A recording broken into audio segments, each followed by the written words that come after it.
My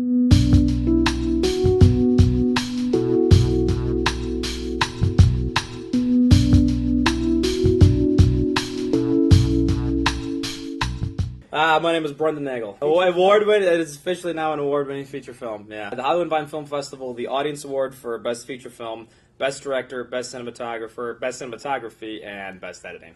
Start to finish. Start to finish. We greenlit the project on September 25th, 2010. And about 6 months of pre-production later, we went into shooting full-time for 2 weeks, and then basically on weekends for another few months, and then post was about 6 months part-time. So 18 months till it was finished, and then about 2 more months until we took it to AFM.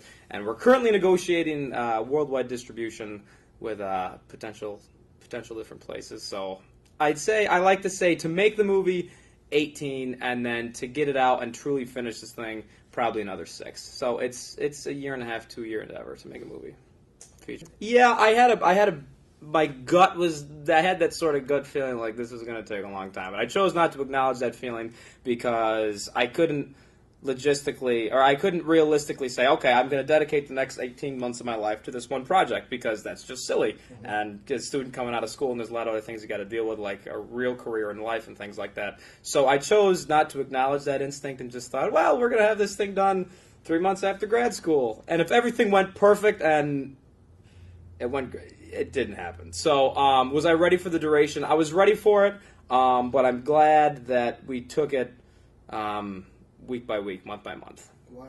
Because I don't know, going back in hindsight, it was a learning process the whole way through. I think I was ready for a feature because I've been doing this for a while, but it was definitely I don't know. It was a learning process the whole way through, like all movies are, but this one in particular, because it was, I don't know, it was a roller coaster of a project, and we were doing a lot at a lot of different times. I like the fact that we did it part-time because it's 30 locations in 90 minutes, so location travel-wise, it's just all over the place, and realistically, we could not have handled it with the sort of the limited crew and the resources we had. We couldn't have pulled it off, I don't think, shooting straight through.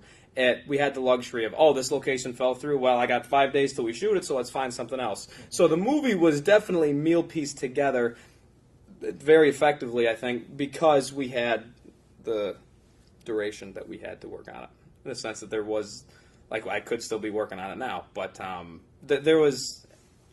it worked itself out. Well, it's done. Films are never finished, only abandoned, as George Lucas would say. And as much as I'd like to come back and have an even bigger shootout in 30 years, all CG, it's done now. And finally, it was, I took the thing, I wrote it, produced, directed it, and then edited it myself. So now that it's done and it's played at the festivals, I see little moments. I can snip 2 more minutes, and before we seal the deal and get it out there, there is going to be one more little tweak.